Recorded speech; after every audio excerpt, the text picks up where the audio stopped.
नमस्कार, मैं आपका साथी सुमित अवस्थी। शाम के 7 बजने वाले हैं, चक्रव्यूह का वक्त है।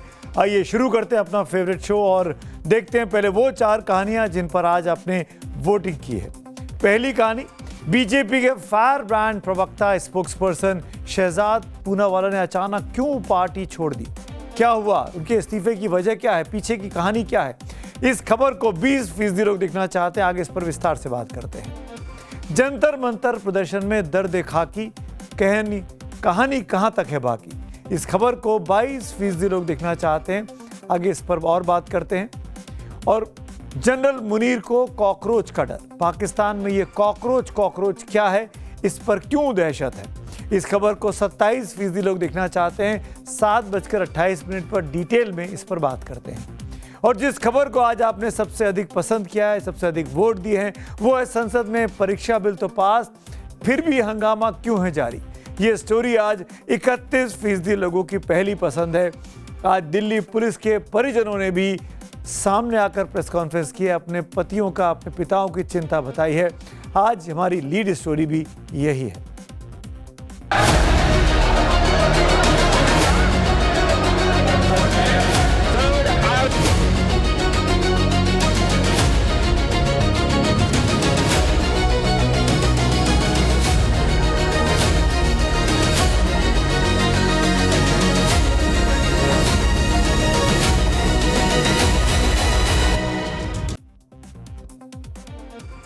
इंसाफ का तराजू, सिर्फ कानून के वजन इसी बात को समझता है, वो चेहरा नहीं देखता है, वो सिर्फ इंसाफ को सुनता है।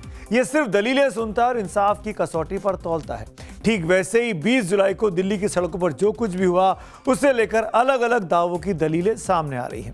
एक तरफ प्रदर्शनकारी हैं जो आरोप लगा रहे हैं कि उनके साथ जुल्म और अत्याचार हुआ, तो दूसरी तरफ आज पुलिस कर्मियों के परिवार कैमरे के सामने आए, प्रेस कॉन्फ्रेंस की और अपनी और अपने परिवार की आप बीती सुनाई। ऐसे में अब उम्मीद भरी नजरें इंसाफ के तराजू पर लगी हुई हैं, क्योंकि कानून सबके लिए अपने देश में बराबर है। कानून की नज़र में ना तो वर्दी किसी को कटघरे से बचा सकती है और ना ही प्रदर्शन का झंडा किसी को हिंसा की छूट दे सकता है। यही हमारे लोकतंत्र की खूबसूरती है, ताकत है। चाहे सड़क पर खड़ा आम नागरिक हो या वर्दी में तैनात जवान, इंसाफ के तराजू में दोनों का हिसाब बराबरी से होता है। संसद में परीक्षा बिल पास हो चुका है, बावजूद इसके सड़क से लेकर सदन तक हंगामा आज भी थमने का नाम नहीं ले पाया। आज भी दोनों सदनों में जोरदार हंगामा हुआ। सदन के भीतर और बाहर एक ही आवाज गूंज रही थी, गृह मंत्री कहां है।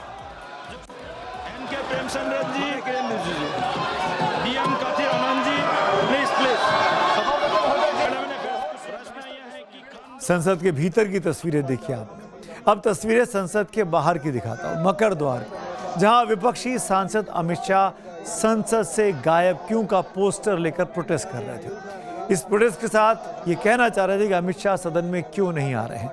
लगातार अमित शाह को दबाव बनाया जा रहा है कि वो दिल्ली में जो हिंसा हुई थी उस बारे में सदन में आए और सफाई दें कि आखिरकार छात्रों पे लाठियां चलाने का, गोलियां चलाने का क्यों किसने वो काम किया। समाजवादी पार्टी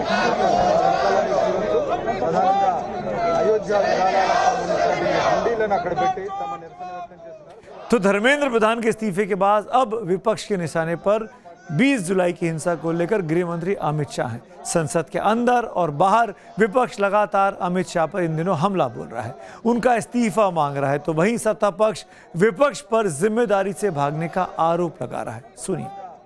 ये दुर्भाग्यपूर्ण है। हम चाहते हैं सब बोले, भविष्य में आप लोग ऐसा मत कीजिए। पब्लिक आपको इसका जवाब मांगेगा। पार्लियामेंट में भेजा है बात बोलने के लिए, हंगामा करने के लिए नहीं। कांग्रेस ने जितेंद्र सिंह के संसद में दिए गए बयान को लेकर उनके खिलाफ विशेषाधिकार हनन का प्रस्ताव पेश किया। उन्होंने कहा था कि जंतर मंतर और संसद मार्च में 20 जुलाई को प्रदर्शनकारियों पर पुलिस की तरफ से फायरिंग नहीं हुई थी। तो वहीं बीजेपी सांसद अनुराग ठाकुर ने लोकसभा स्पीकर ओम बिरला को राहुल गांधी के खिलाफ प्रिविलेज मोशन यानी विशेषाधिकार हनन और सदन की अवमानना का नोटिस सौंपा है। राहुल गांधी पर गृह मंत्री अमित शाह के खिलाफ असंसदीय और अपमानजनक भाषा करने का आरोप है। संसद के हंगामे के बीच आज एक भावुक तस्वीर भी देश के सामने आई है, ये भी सबको देखनी चाहिए। 20 जुलाई को ड्यूटी के दौरान घायल हुए दिल्ली पुलिस के जवानों के परिजन आज प्रेस कॉन्फ्रेंस के लिए कैमरे के सामने आए और अपनी और अपने परिजनों की आपबीती सुनाई। परिजनों का आरोप है कि प्रदर्शनकारियों ने सुरक्षा बलों पर पथराव किया और उनके अपनों पर हमला किया। परिजनों ने सवाल उठाया कि ड्यूटी निभा रहे जवानों के मानवाधिकारों की बात आखिरकार कौन करेगा। 20 जुलाई की रात देर रात जब वो घर पहुंचे चोटिल हालत में, वो क्षण मेरी और मेरी बेटी 2 साल की बेटी के लिए बहुत ही दर्दनाक, बहुत ही ट्रॉमेटिक था। उनकी यूनिफॉर्म पूरी खून से लाल थी। उन्हें ऐसे देख के हमारे लिए बहुत पेनफुल था। हमने जब उनसे पूछा कि पापा ये कैसे हुआ, तो उन्होंने बताया कि बेटा कोई बात नहीं, ड्यूटी के टाइम पर छोटी मोटी चोटें लगती रहती हैं, पर मतलब उनके सर पे 4 टाँके आए हुए थे जो कि छोटी मोटी चोट नहीं थी। वो रात हमारे लिए बहुत मुश्किल थी। मेरे पापा उनकी टीम के ऊपर पेल्टिंग स्टार्ट कर दी। उस टाइम मेरे पापा बिल्कुल भी प्रिपेयर नहीं थे। वो अपने सबऑर्डिनेट्स को ब्रीफ कर रहे थे। दिल्ली पुलिस के जो कर्मचारी, जो अधिकारी उस दिन 20 जुलाई के दिन घायल हुए, पत्थर लगा, चोट लगी, उनके साथ पूरे देश की हमदर्दी है, क्योंकि खाकी काम ही कानून की रक्षा करना का होता है। खाकी सिर्फ एक वर्दी नहीं है, बल्कि भरोसे का वो नाम है जो हर नागरिक की सुरक्षा की ढाल भी बनता है। 24 घंटे ये जवान हमारे और आपके लिए सड़कों पर सीना ताने खड़े भी रहते हैं। इसी की ट्रेनिंग उनको दी जाती है और इसी जिम्मेदारी के आधार पर उन्हें वर्दी सौंपी भी जाती है। प्रदर्शनकारियों की भीड़ को कंट्रोल करने की पूरी ट्रेनिंग दी जाती है। 20 तारीख को दिल्ली में पुलिस वाले अपना फर्ज निभाने की कोशिश कर रहे थे। आदेश, अपने वरिष्ठ अधिकारियों के आदेश का पालन कर रहे थे। फिर गलती कहाँ हो गई, कैसे हालात बिगड़ गए और प्रदर्शनकारी पर क्यों ये इल्जाम लगा कि प्रदर्शनकारी पहले बेकाबू हुए, इसीलिए पुलिस को ये सब करना पड़ा।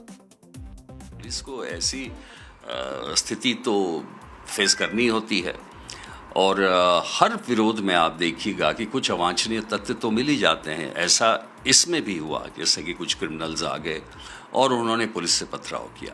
लेकिन बात जो मुद्दे की है कि सुप्रीम कोर्ट ने भी ये स्पष्ट कहा है कि जितने केसेस ऐसे देखे गए हैं जो अवांछनीय तत्वों ने या जिन लोगों ने पुलिस पे अटैक किया है, पुलिस की गाड़ियां तोड़ी हैं, पब्लिक प्रॉपर्टी को डैमेज किया है, उनके खिलाफ केस नहीं विड्रॉ किए जाएंगे।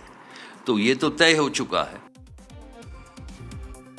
वैसे आपको ये भी इस बात का अंदाजा होगा कि जहां भी भीड़ भाड़ होती है, चाहे वो प्रदर्शन हो, चाहे वो मेला लगा हो, चाहे वो मंदिरों गुरुद्वारों के बाहर की भीड़ हो, ऐसे कई अवांछित तत्व आते हैं जो इस भीड़ का फायदा उठाना चाहते हैं। कोई पॉकेट मार हो सकता है, कोई चोरी करने वाला हो सकता है, कोई मोबाइल ले जाता है, कोई चेन चुरा लेता है। ऐसी अक्सर घटनाएं अपने देश में होती रही हैं, खासकर वहां पर जहां पर भीड़ इकट्ठी होती है। और ये प्रोटेस्ट के दौरान भी होता है, चाहे वो अन्ना का प्रोटेस्ट रहा हो 2010, 11, 12 वाला, या इस प्रोटेस्ट की बात मैं कर रहा हूँ। जहां भी भीड़ होती है वहां पर उठाई गिरे आते हैं, चोर उचक्के आते हैं और उसका फायदा उठाने की कोशिश करते हैं। और कुछ राजनेताओं, राजनीतिक पार्टियां भी इसका फायदा उठा सकती हैं। और सवाल तो इसीलिए अब ये भी उठ रहे हैं कि अगर उस दिन पुलिस वालों ने प्रदर्शनकारियों पर लाठियां नहीं चलाई होती, आंसू गैस के गोले नहीं छोड़े होते, पैलेट गन का इस्तेमाल नहीं किया होता, जिसकी कि जीडी पुलिस की एंट्री भी है कि पैलेट गन चली, तो क्या प्रदर्शनकारियों की भीड़ उग्र होती? क्या प्रदर्शनकारी पलटकर चीख चिल्ला रहे होते, पुलिस वालों को घेरने की कोशिश कर रहे होते, उनको मार रहे होते, उनको चिढ़ा रहे होते? क्या प्रदर्शनकारियों को बिना बल प्रयोग के कंट्रोल नहीं कर सकती थी दिल्ली की पुलिस? इस पर पूर्व आईपीएस अधिकारी किरण बेदी, जो कि हिंदुस्तान की पहली महिला आईपीएस अधिकारी रही, दिल्ली का चुनाव लड़ी, बीजेपी के टिकट पर मुख्यमंत्री के चेहरे के तौर पर अरविंद केजरीवाल को चुनौती दे रही थी। एक ऑनेस्ट, एक डेडिकेटेड अफसर मानी जाती है किरण बेदी। वो क्या कहती हैं, आगे बढ़ने से पहले आपको उनकी बात जरूर सुननी चाहिए। ये हमारे सिस्टम की कमी है। ये हमारा कॉलोनियल सिस्टम है, ब्रिटिश सिस्टम का। हर लॉ एंड ऑर्डर लाठीचार्ज, अब आर्म्ड फोर्स लाओ, ये गलत है। इसको इस्तेमाल करना, इसका हमको दुरुपयोग हो रहा है। ये मिसप्लेस्ड पॉलिसी है। हमको ये कॉलोनियल ब्रिटिश सिस्टम से निकलना होगा। स्टूडेंट प्रोटेस्ट का पहला जो लाइन ऑफ डिफेंस है वो है civil police, which is civil defence. हम क्यों नहीं सिविल डिफेंस को यूज़ कर रहे? और सिविल डिफेंस तो युवा है, ट्रेंड है, पेड है, हर स्टेट में है। तो पहली लाइन ऑफ सिविल डिफेंस में युवा, मेन एंड वुमेन होंगे और उनके पास कोई लाठी नहीं होगी। मैं फिर कह रहा हूं, आपने अभी किरण बेदी को सुना, मैं फिर ये कह रहा हूं कि पुलिस पर हमला करने वाले छात्र नहीं हो सकते, वो कुछ ना कुछ बदमाश होंगे। जिन लोगों ने भी कानून को अपने हाथ में लिया है उसके खिलाफ सख्त से सख्त कार्रवाई होनी चाहिए। सुप्रीम कोर्ट भी कल ये कह चुका है। एक्शन उन पुलिस वालों पर भी होना चाहिए जिन्होंने आंदोलन की आड़ में खाकी को दागदार किया है। ये भी मैं अपनी बात को दोहरा रहा हूं। दिल्ली की सड़कों पर 20 तारीख को जो कुछ हुआ उसकी तस्वीरें देश देख चुका है। कैमरे का लेंस ना तो पक्षपात करता है और ना ही वो भावुक होता है। सीसीटीवी कैमरों में सब कुछ साफ साफ दर्ज होता है। किसने बैरिकेडिंग तोड़ी, कब लाठियां चली, किसने पत्थरबाजी की, किसने पैलेट गन चलाई, कब आंसू गैस के गोले छोड़े गए, सब कुछ पुलिस को पता होगा। और ये सीसीटीवी जो लगे हैं दिल्ली की सड़कों पर, वो तो दिल्ली के प्रशासन के पास ही उनका कंट्रोल है। उसको तो कोई नहीं छोड़ सकती, छेड़छाड़ कर सकता। कोई आम आदमी, कोई प्रदर्शनकारी दिल्ली पुलिस के रिकॉर्ड में होगा। अगर दिल्ली पुलिस उनमें कोई छेड़छाड़ नहीं कर सकती तो उन सीसीटीवी फुटेज के आधार पर जांच एजेंसी को, इसीलिए हम बार बार कह रहे हैं कि एक इंडिपेंडेंट जांच एजेंसी अगर बने तो दूध का दूध और पानी का पानी हो सकता है। और अब तो सीसीटीवी फुटेज भी अब सामने आ रही है। एक सीसीटीवी फुटेज हमने आपको दिखाया था, मैं फिर उसको रिपीट करता हूँ। 20 तारीख की ये सीसीटीवी फुटेज कल हमारे पास पहुंची थी। इसमें अलग अलग जगहों पर प्रदर्शनकारियों के संसद की ओर बढ़ने और पुलिस द्वारा उन्हें रोकने की कोशिश दिखाई दे रही है। ऐसी हजारों सीसीटीवी फुटेज दिल्ली पुलिस के पास होंगी जिनके आधार पर यह दावा किया गया कि 2800 से अधिक प्रदर्शनकारियों को चिन्हित कर लिया गया है, जिसके पुराने आपराधिक रिकॉर्ड तक हो सकते हैं। खुफिया एजेंसियां ये भी दावा कर रही हैं कि देश विरोधी हैंडल्स का इस्तेमाल करके दिल्ली के प्रदर्शन में हिंसा को भड़काने की हवा दी गई। लेकिन ये सवाल भी उठता है इन्हीं सुरक्षा एजेंसियों पर, इसी दिल्ली पुलिस पर, इन्हीं देश की इंटेलिजेंस एजेंसीज पर कि जब ये सब कुछ चल रहा था, चाहे वो देश के बाहर से चल रहा हो या देश के भीतर चल रहा हो, तब इंटेलिजेंस क्या कर रहा था? दिल्ली पुलिस की वो लोग क्या कर रहे थे जो अपराधियों को पकड़ने का, रोकने का काम करते हैं? पहले से क्यों नहीं इंटेलिजेंस आया कि आखिरकार 20 जुलाई की ये सब तैयारी चल रही है? तो क्या ये इंटेलिजेंस फेलियर एक तरीके से दिल्ली पुलिस का फेलियर नहीं है? ये भी अब डिबेट का हिस्सा हो गया है। जब ये सब कुछ हो रहा था तो दिल्ली पुलिस ने इन लोगों को, जिनको चिन्हित किया गया फेस रिकॉग्निशन के नाम पर 2800 से अधिक लोग, उनको पहले पकड़ लेते, उनको भीड़ में शामिल नहीं होने देते, उनको अलग कर लिया जाता, उनको आइडेंटिफाई कर लिया जाता। क्या इस काबिल, इस तैयारी के साथ हमारी पुलिस ने तैयारी नहीं की थी? जंतर मंतर प्रदर्शन के दौरान प्रधानमंत्री के खिलाफ कथित आपत्तिजनक टिप्पणी के मामले में रुचिका सिंह के खिलाफ नोएडा में एफआईआर दर्ज की गई। पूरा मामला 23 जुलाई का है। उस दिन जंतर मंतर पर बड़ी संख्या में प्रदर्शनकारी थे। इसी प्रदर्शन के दौरान रुचिका सिंह का कथित एक वीडियो सामने आया, सोशल मीडिया पर वायरल हुआ। अब इसी के आधार पर रुचिका सिंह के खिलाफ नोएडा में 0 एफआईआर दर्ज की गई और केस संसद मार्ग थाने को ट्रांसफर कर दिया गया। पुलिस के इस एक्शन पर कॉकरोच जनता पार्टी ने अब कड़ी आपत्ति जताई है। देश में गाली देना कब से क्रिमिनल ऑफेंस बन चुका है? मतलब कि रोज चलते फिरते लोग यहाँ पे गाली देते। आपने बीजेपी एमपीज जो 50% लोकसभा में एमपीज बैठे हुए, उनके खिलाफ तो क्रिमिनल चार्जेस है एंड बहुत ही हीनस क्रिमिनल चार्जेस है, रेप, मर्डर, डेकॉइटी, ये सब चीजों का। तो उस पर तो आप कुछ नहीं कर रहे हो। किसी ने 1-2 गाली बक दी, उस पर अगर आप ऐसे करके उनको टारगेट करोगे, आप कुछ नहीं करना चाह रहे हो, आप एक टारगेट करके उनका एग्जाम्पल बनाना चाह रहे हो। ये एकदम ही कंडेमेबल चीज है। रुचिका सिंह की भाषा जो बोला उन्होंने प्रधानमंत्री के बारे में जाहिर तौर पर आपत्तिजनक थी, लेकिन देश में अभिव्यक्ति की आज़ादी के नाम पर कुछ भी बोलने की इजाज़त कतई नहीं दी जा सकती। ये देश के मान और सम्मान से जुड़ा हुआ मामला है। इसीलिए बड़े से बड़ा विरोध शालीनता के दायरे में ही होना चाहिए, जैसा कि गांधी जी हमें सिखा के गए। यही तो कानून हमको इजाज़त देता है। लेकिन सवाल तब खड़ा होता है जब रुचिका पर तो एफआईआर हो जाती है, उसे गिरफ्तार करने की कोशिश की जाती है, लेकिन सत्यम पंडित खुलेआम घूमता है। खुद को हिंदूवादी नेता कहने वाला सत्यम पंडित ने जंतर मंतर से, आपको याद होगा ये वायरल वीडियो था, जंतर मंतर से जो छात्र लौट रहे थे उनके साथ बदतमीजी की, मारपीट की, गालियां दी, वीडियो बनाया, सोशल मीडिया पर इसको वायरल किया। एफआईआर दर्ज हुई, लेकिन सत्यम पंडित को आज तक पुलिस नहीं पकड़ पाई है। क्या पुलिस चेहरा देखकर एक्शन लेती है? सत्यम को पुलिस अब तक क्यों नहीं पकड़ पाई? रुचिका पर भी मुकदमा, सत्यम पर भी मुकदमा, पकड़ पुलिस किसी को नहीं पा रही है। और पुलिस ये कह रही कि हमको हमदर्दी चाहिए। एक और इसी में कहानी में आपको बता दूं, रुचिका सिंह पर एफआईआर हुई तो सोशल मीडिया में लोग इस वीडियो को डालकर अब सवाल पूछने लगे। इसका नाम एक और यूट्यूबर का नाम सामने आया, उसका नाम है रिद्धिमा, जिस पर राष्ट्रपिता महात्मा गांधी के खिलाफ अपशब्द कहने का आरोप है। कहा जा रहा है रिद्धिमा नाम की ये यूट्यूबर, ये इन्फ्लुएंसर, ये लड़की पीएम मोदी के कार्यक्रम में भी शामिल हुई थी। ऐसे में लोग अब सवाल पूछ रहे हैं कि अगर पीएम का अपमान करना गलत है तो देश के राष्ट्रपिता बापू का अपमान करने वाली के खिलाफ, यानी इस रिद्धिमा के खिलाफ अभी तक मुकदमा क्यों नहीं हुआ? कॉकरोच जनता पार्टी के संस्थापक अभिजीत दिपके ने फौरन एफआईआर जो की गई है रुचिका सिंह पर, वो वापस लेने की मांग की है। अभिजीत का कहना है कि अगर एफआईआर वापस नहीं की गई तो पहले से बड़ा आंदोलन किया जाएगा।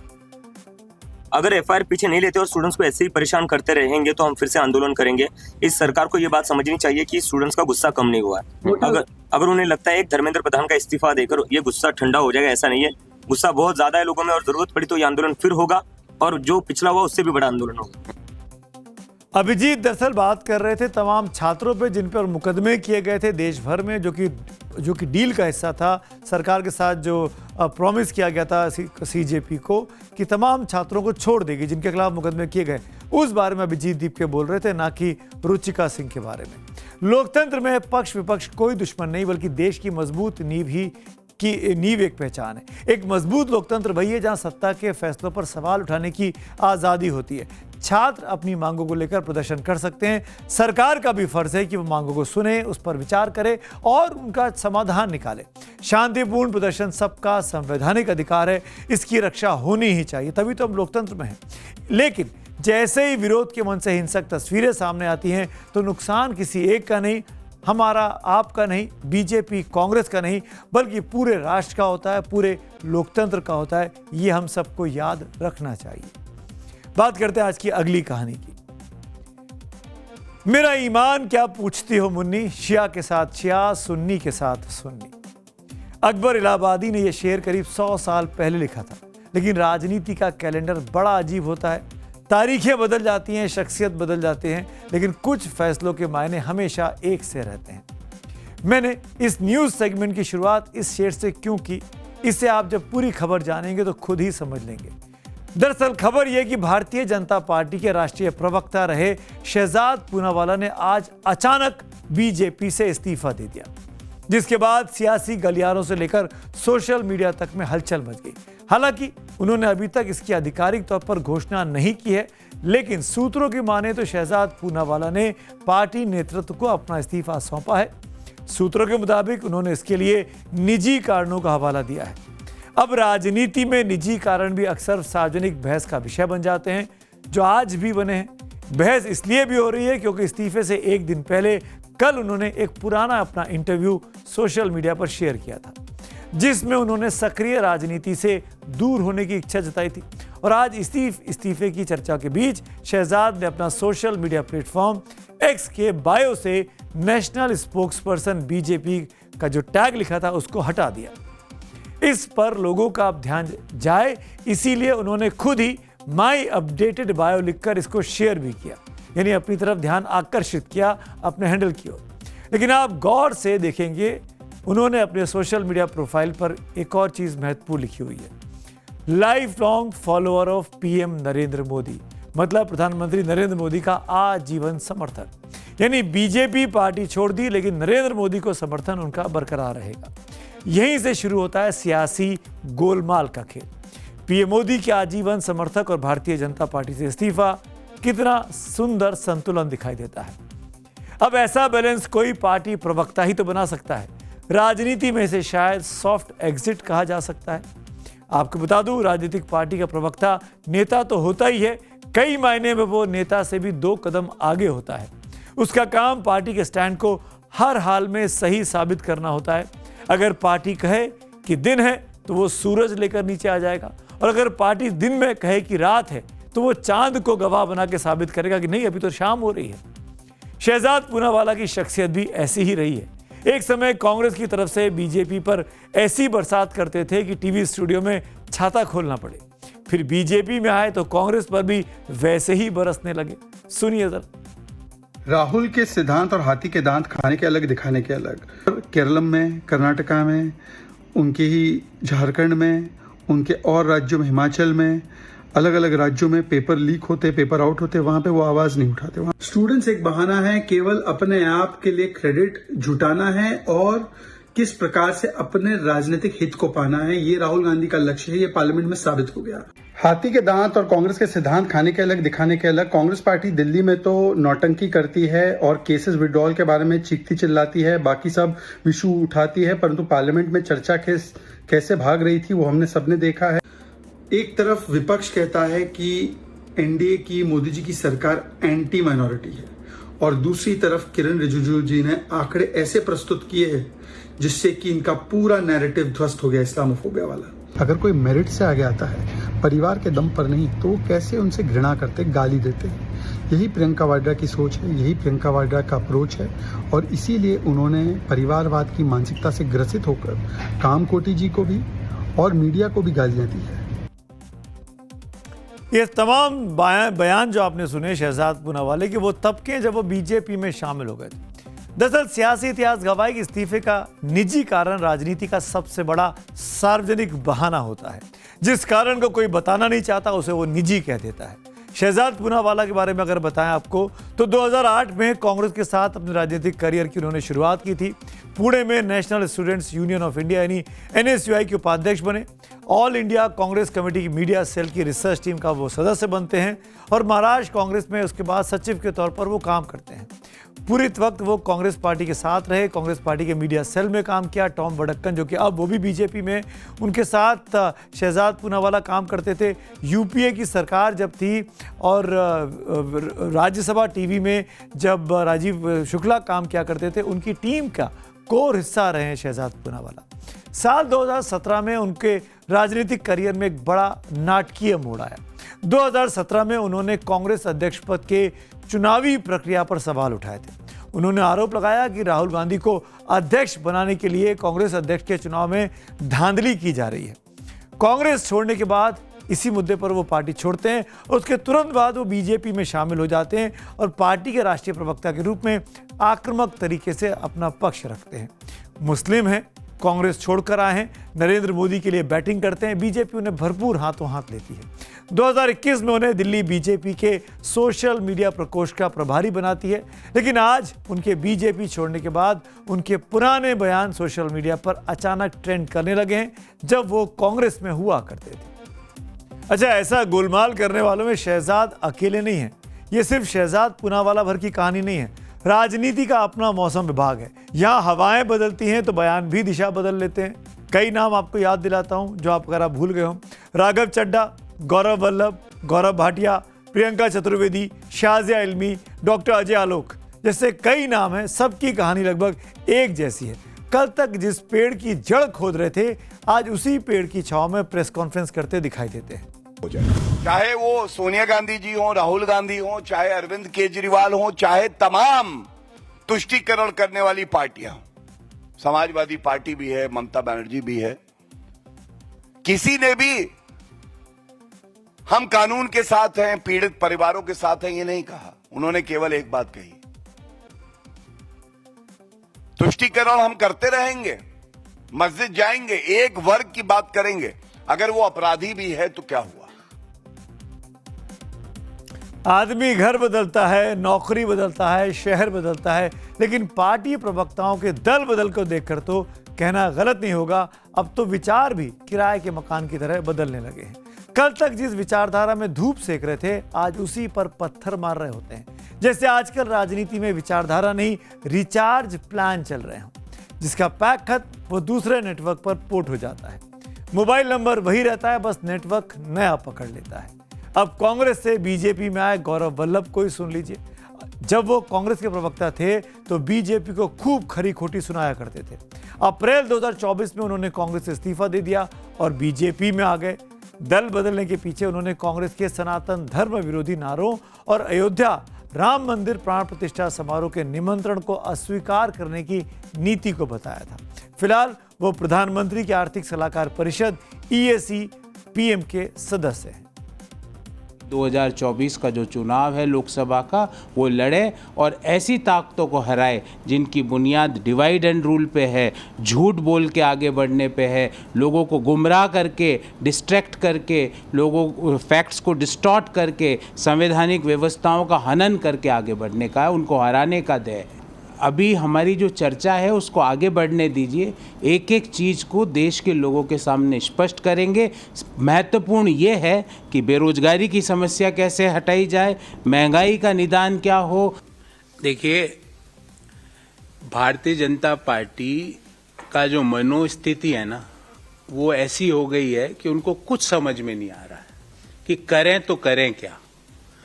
उन्होंने कई प्रयास किए, हर प्रयास में देश के लोगों ने उनको मुंह तोड़ जवाब दिया। जितना उन्होंने गलत प्रयास किए उतने ही अधिक लोग जुड़ते गए। प्रवक्ताओं के दल बदल ने सियासत में एक नई शख्सियत इजाद की। उन्हें सर्वदलीय प्रवक्ता नाम दिया जा सकता है। ये किसी भी पार्टी में फिट हो सकते हैं, बस गले में पड़ा गमछा जो होता है उसको बदलना होता है। फिर देखिए गले से निकलने वाली आवाज कैसे 180 डिग्री से टर्न मार लेती है। अब जयवीर शेरगिल साहब को लीजिए। पेशे से वकील जयवीर शेरगिल ने साल 2012 में कांग्रेस पार्टी के साथ अपने राजनीतिक जीवन की शुरुआत की थी। वो कांग्रेस के सबसे कम उम्र के राष्ट्रीय प्रवक्ता और मीडिया पैनलिस्ट रहे। अगस्त 2022 में उन्होंने पार्टी की कार्यशैली और चाटुकारिता का आरोप लगाते हुए कांग्रेस से किनारा कर लिया। कांग्रेस छोड़ने के करीब 3 महीने बाद 2 दिसंबर 2022 को उन्होंने औपचारिक रूप से बीजेपी की सदस्यता ग्रहण कर ली। बीजेपी में शामिल होते ही उन्हें राष्ट्रीय प्रवक्ता बना दिया गया। राजनीति के मौजूदा दौर में एक मुहावरा बहुत ही इस्तेमाल होता है, गिरगिट की तरह रंग बदलना। गिरगिट बेचारा तो सिर्फ रंग बदलता है, बयान नहीं। लेकिन अपने देश में प्रवक्ता जब पार्टी बदलते हैं तो बयान भी ऐसे बदलते हैं जैसे अपने पुराने मोबाइल का वॉलपेपर चेंज कर रहे हो। मौजूदा दौर में राजनीतिक विचारधारा ऐसी हो गई है जैसे व्हाइट बोर्ड है, सुबह जो लिखा शाम को मिटा दिया और अगले दिन उसी पर नई इबारत लिख दी। अब आम आदमी पार्टी से बीजेपी में आ चुके राघव चड्ढा को ही सुन लीजिए। कभी वो आम आदमी पार्टी के सबसे युवा राष्ट्रीय प्रवक्ताओं में से एक रहे, अब उसी आपकी बखिया उधेड़ने में पीछे नहीं रहते हैं।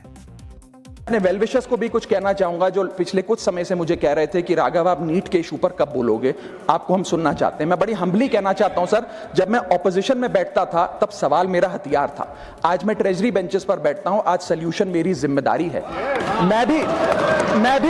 मैं भी रोज कैमरे के सामने आकर साउंड बाइट दे सकता था, लेकिन मुझे हेडलाइन नहीं सर, मुझे आउटकम चाहिए। और जब मैं ऑपोजिशन में था तब मेरा काम इशू रेस करना और सवाल उठाना था और पूरा सदन, और आप जानते हैं मैंने वो काम पूरी ईमानदारी से किया। लेकिन आज मेरा रोल कैमरा के सामने अटेंडेंस लगाने का नहीं है, मेरा role is my focus is to fix the system. इसीलिए मैंने अपने आप से एक वादा किया, I made a promise to myself कि मैं इस मुद्दे पर पार्लियामेंट में बोलूंगा और उस दिन बोलूंगा जिस दिन हम प्रॉब्लम सॉल्व कर रहे होंगे, सोल्यूशन लेकर आएंगे। राघव चड्ढा का दर्द, पीड़ा और कंफ्यूजन उनके दिमाग का समझ में आ रहा था जब वो कल नीट वाले एग्जाम पर पेपर के मुद्दे पर बोल रहे थे। राघव को इंटरव्यूज देने चाहिए और बताना चाहिए कि रातों रात ऐसा क्या हुआ कि उन्होंने आपको छोड़कर बीजेपी का दामन थामा। ज्यादातर लोग जो आए वो बीजेपी में आए क्योंकि बीजेपी सत्ता में है। ऐसे दल बदलू प्रवक्ताओं की लिस्ट बहुत लंबी है, इतनी लंबी है कि अगर हर यू टर्न का टोल टैक्स लगता तो शायद चुनाव आयोग का बजट निकल जाता। अब कुछ नाम देखिए। शाजिया इल्मी आम आदमी पार्टी से 2015 में बीजेपी में आई थी, वह आपकी फाउंडर मेंबर्स में से एक हैं। अब बीजेपी के आजकल राष्ट्रीय प्रवक्ता हैं। एक और नाम प्रियंका चतुर्वेदी जी, कांग्रेस की राष्ट्रीय प्रवक्ता रह चुकी। प्रियंका ने साल 2019 में कांग्रेस पार्टी से इस्तीफा दे दिया था। कांग्रेस छोड़ने के बाद वो शिवसेना में गई और जब शिवसेना का बंटवारा हुआ तो शिवसेना यूबीटी में वो राज्यसभा की सदस्य बनी रही। एक और नाम प्रेम शुक्ला का, पहले शिवसेना में रहे, बहुत खास थे बाला साहब ठाकरे के, 2016 में बीजेपी में आ गए और अब राष्ट्रीय प्रवक्ता हैं। रोहन गुप्ता एक और महत्वपूर्ण नाम, कांग्रेस में रहे, अप्रैल 2024 में बीजेपी में आ गए, कांग्रेस में सोशल मीडिया टीम के इंचार्ज हुआ करते थे। देश में दल बदल कानून सांसदों और विधायकों पर तो लागू होता है, लेकिन पार्टी के प्रवक्ताओं के लिए ऐसा कोई कानून नहीं है। शायद इसीलिए राजनीति में प्रवक्ताओं का यू टर्न बहुत आसानी से हो जाता है। हम किसी के दल बदलने पर फैसला नहीं सुना रहे हैं, हर व्यक्ति स्वतंत्र है, लेकिन इतनी गुजारिश जरूर है किसी भी पार्टी के प्रवक्ता से, जब अगली बार टीवी पर आकर कहिए मैं हमेशा से यही मानता आया हूं, तो बोलने से पहले ये जरूर सोचिएगा कि लोकतंत्र में विपक्ष भूल सकता है, समर्थक भूल सकते हैं, लेकिन कैमरा और अब तो इंटरनेट कभी कुछ नहीं भूलता। और मौजूदा दौर की राजनीतिक जनता भी अब पहले जैसी नहीं रही है। वो ताली भी बजाती है और मौका आने पर पुराना वीडियो भी वायरल कर देती है। हिंदी के मशहूर लेखक और व्यंग्यकार हरिशंकर प्रसाई जी लिख गए हैं, इस देश में नैतिकता का कोई स्थायी पता नहीं, इस देश में नैतिकता का कोई स्थायी पता नहीं, पता बदलते बदलते लोग खुद को भी भूल जाते हैं। आज प्रवक्ता वही कर रहे हैं, वो सिद्धांतों की बात करते हैं, लेकिन आखिर में उनके सिद्धांत भी उनके साथ दल बदल कर लेते हैं। और अब बात करते हैं आज की अगली बड़ी कहानी की। लोकतंत्र और तानाशाही में सबसे बड़ा फर्क क्या होता है? फर्क सिर्फ चुनाव का नहीं, बल्कि उस आवाज का होता है जो सत्ता से सवाल पूछती है। दुनिया ने एक तस्वीर भारत की देखी, जहां विरोध हुआ, बहस हुई, अदालतों में सुनवाई हुई और सरकार ने विचार करते हुए फैसला लिया और मंत्री का इस्तीफा हुआ। और दूसरी तस्वीर पाकिस्तान के कब्जे वाले POJK की है, जहां सवाल पूछने वालों को जवाब नहीं, गोलियां खानी पड़ रही हैं। तानाशाही ऐसी कि विरोध करने वालों को सत्ता का दुश्मन कहा जा रहा है। लेकिन सोशल मीडिया के दौर में पाकिस्तान की नई पीढ़ी यानी जेनजी अब पहले की तरह खामोश रहने को तैयार नहीं दिखाई देती है। बेरोजगारी, महंगाई, राजनीतिक अस्थिरता और अधिकारों से जुड़े सवाल उठा रही है, जिसके बाद पाकिस्तान की सत्ता अब डरी सहमी दिखाई दे रही है। पाकिस्तान के कब्जे वाले POJK में बगावत का बम फूटा पड़ा है। जनरल आसिम मुनीर ने कश्मीर के जिस हिस्से को सेना के बल पर हथियार रखा है, उस कश्मीर के हाथ से निकल जाने का डर अब लगातार सता रहा है। इसकी गवाही POJK से आ रही तस्वीरें लगातार दे रही हैं। पिछले 54 दिनों से 100 से ज्यादा आम लोगों के मारे जाने की बात अब पाकिस्तान का जेनजी कर रहा है। उसके बाद आसिम मुनीर की सत्ता हिल गई। बदहाली और भ्रष्टाचार सिर्फ POJK से नहीं, बल्कि इससे तो पूरा पाकिस्तान इस वक्त जूझ रहा है। पहले से आर्थिक संकट ने पाकिस्तान की कमर तोड़ रखी है, अब आंतरिक स्थिति बिगड़ने से हालात और भी बुरे हो गए। पाकिस्तान के 4 में से 2 प्रांत बलूचिस्तान और खैबर पख्तूनख्वा में प्रशासन का कंट्रोल लगभग खत्म दिखाई देता है। बलूचिस्तान में जहां BLA पाक फौज पर आए दिन हमले कर रहा है, तो वहीं खैबर पख्तूनख्वा में TTP ने कहर बरसाया हुआ है। सिंध में भी रह रहकर विरोध के स्वर उठते रहते हैं। अब पाकिस्तान के कब्जे वाले कश्मीर में भी लोगों ने पाकिस्तानी सरकार और फौज के खिलाफ मोर्चा खोला है। इन सब के बीच जनरल आसिम मुनीर के साले और पाकिस्तान के गृह मंत्री मोहसिन नकवी ने पाकिस्तान की असलियत सबके सामने खोल कर रख दी। लेकिन पाकिस्तान सरकार ने युवाओं की आवाज सुनने में शायद देर कर दी है। मोहसिन नकवी जो चेतावनी अपनी सरकार को दे रहे हैं, उसमें समझने में आसिम मुनीर से लगता है चूक हो गई। POJK के प्रदर्शन की आग पाकिस्तान के अलग अलग शहरों तक पहुंच गई है। ये तस्वीरें पाकिस्तान की राजधानी इस्लामाबाद की आपके सामने आएंगी, जहां जेनजी के प्रदर्शन में सैकड़ों युवा इकट्ठा हुए। पाकिस्तान का जेनजी अपनी सरकार के बारे में क्या सोचता है, वो भी अब आप जरूर सुन लीजिए। पाकिस्तान की सियासी पार्टियों को यकीन होने लगा है कि जेनजी ही उनकी नैया पार लगा सकते हैं।